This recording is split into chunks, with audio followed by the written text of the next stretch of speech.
இறையேசுவில் பிரியமான சகோதர சகோதரிகளே, நமது ஆண்டவர் இயேசு கிறிஸ்துவுடைய திருப்பெயரால் உங்களுக்கும் உங்கள் குடும்பத்தில் இருக்க அனைவருக்கும் அன்பும் சமாதானமும் மகிழ்ச்சியும் உண்டாவதாக.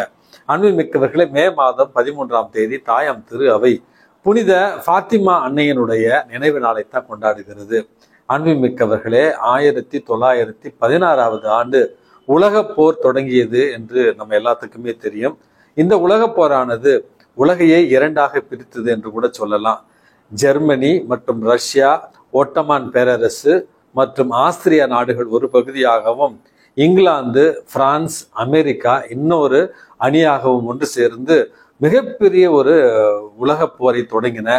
அதில் எத்தனை போர் வீரர்கள் கொலை செய்யப்பட்டார்கள், எத்தனை குடும்பங்கள் அழிந்தன, எத்தனை நாடுகள் பேரழிவை சந்தித்தன அப்படின்னு நம்ம எல்லாத்துக்குமே தெரியும். இந்த ஒரு அமைதியற்ற ஒரு சூழல்ல, குழப்பமான ஒரு சூழல்ல, எதிர்நோக்கற்ற ஒரு சூழல்ல தான் திருத்தந்தை 15ஆம் பெனடிக்ட் என்பவர் உலக அமைதிக்காக ஒரு சுற்றுமடலை வெளியிடுகிறார். உலக அமைதிக்காக உலக மக்கள் அனைவரும் முழந்தால் இருந்து அன்னை மரியாளிடத்துல ஜெபிக்க அவர் அழைப்பு விடுக்கிறார். ஒவ்வொரு பங்கு தளமும், ஒவ்வொரு குடும்பமும், ஒவ்வொரு தனி மனிதரும் அன்னை மரியாளுடைய பரிந்துரை ஜெபத்தால் அமைதிக்காக மன்றாட வேண்டும் என்று அவர் இந்த மே மாதம் முழுவதையுமே ஒரு வணக்க மாதமாக அறிவித்து அமைதிக்காக ஜெபிக்கத்தான் அழைப்பு விடுத்தார் உலக மக்களுக்கு. அன்புமிக்கவர்களே, இந்த ஒரு காலச்சூழல்ல தான் மே மாதம் 13ஆம் தேதி போர்ச்சுகல் தேசத்துல ஒரு சாதாரண ஒரு குக்கிராமம், அந்த கிராமத்துல 3 சிறார்கள் வாழ்ந்து கொண்டிருக்கிறார்கள். லூசியா, ஜெசிந்தா அண்ட் பிரான்செஸ்கா என்று 3 சிறார்கள் இருக்கிறார்கள்.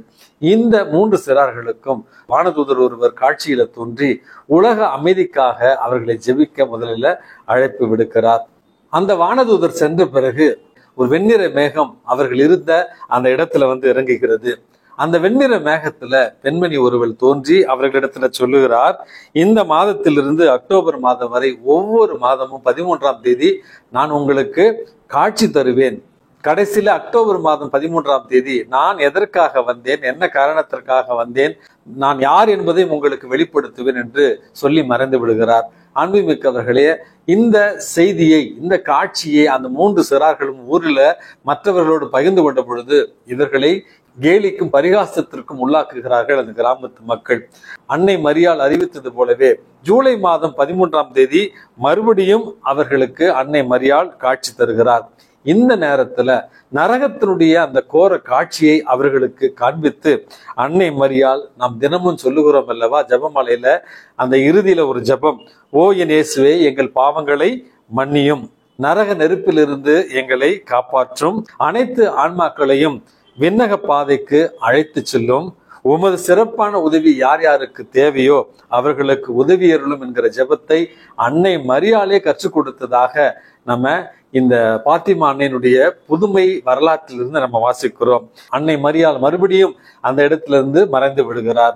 அதற்கு பிறகு அதே ஆண்டு ஆகஸ்ட் மாதம் 13ஆம் தேதி அன்னை மரியாள் அவர்களுக்கு மறுபடியும் காட்சியளிக்கிறார். அந்த காட்சியில தான் மக்கள் தங்களுடைய பாவ நாட்டங்களில் இருந்து விடுபட வேண்டும், இல்லை என்றால் போர் மூளும் அப்படி என்கிற எச்சரிக்கை விடுக்கிறார். நம்ம எல்லாத்துக்குமே தெரியும், பாவ நாட்டத்தில் இருந்த மக்கள், தீமையை விரும்பிய மக்களின் காரணமாகத்தான் முதல் உலக போர், 2ஆம் உலக போர், இவை அனைத்திற்குமே காரணம் மக்களுடைய தீய நாட்டம் என்பதையும் இன்றைக்கு நம்ம புரிந்து கொள்ள வேண்டும்.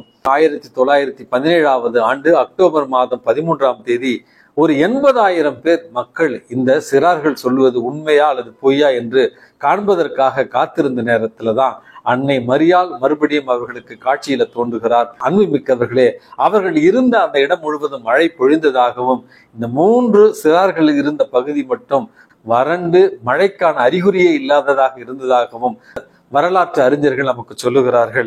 அந்த ஒரு காட்சியில தான் அன்னை மரியாள் தன்னை ஜெபமாலை அன்னையாக அறிமுகப்படுத்திக் கொள்கிறார். ஜெபமாலையை ஒவ்வொருவரும் ஜெபிக்க வேண்டும் என்றும், இயேசுனுடைய இருதயத்திற்கு தங்களை எல்லாம் ஒப்பு கொடுக்க வேண்டும் என்றும் அவர்களுக்கு அழைப்பு விடுத்ததாக அந்த காட்சியிலிருந்து நம்ம வாசிக்கிறோம்.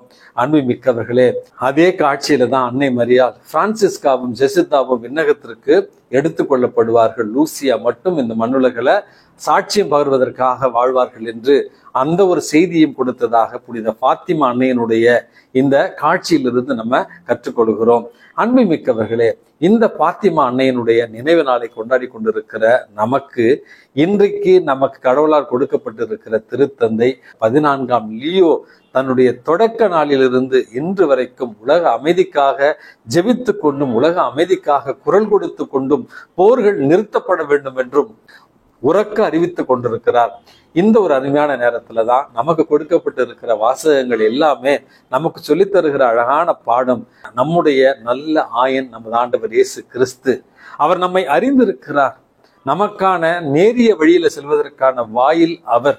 அவருடைய குரலுக்கு நாம் செவிசாய்த்தால் நிச்சயமாக நமக்கு நிலை வாழ்வை தருவார் அப்படி என்று சொல்லி அவருடைய குரலை கேட்கவும் அவரை பின்பற்றி நடந்து செல்லவும் அவருடைய மந்தையின் ஆடுகளாக இருக்கவும் தான் இறைவன் நமக்கு அழைப்பு விடுக்கிறார்.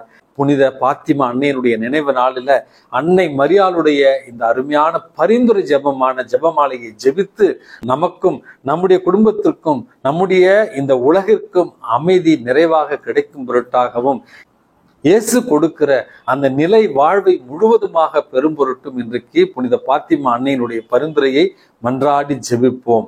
எல்லாம் வல்ல இறைவன் தந்தை, மகன், தூய ஆவி உங்களையும் உங்கள் குடும்பத்தில் இருக்கிற அனைவரையும் நிறைவாக ஆசீர்வதித்து பாதுகாத்து வழி நடத்துவாராக. ஆமேன்.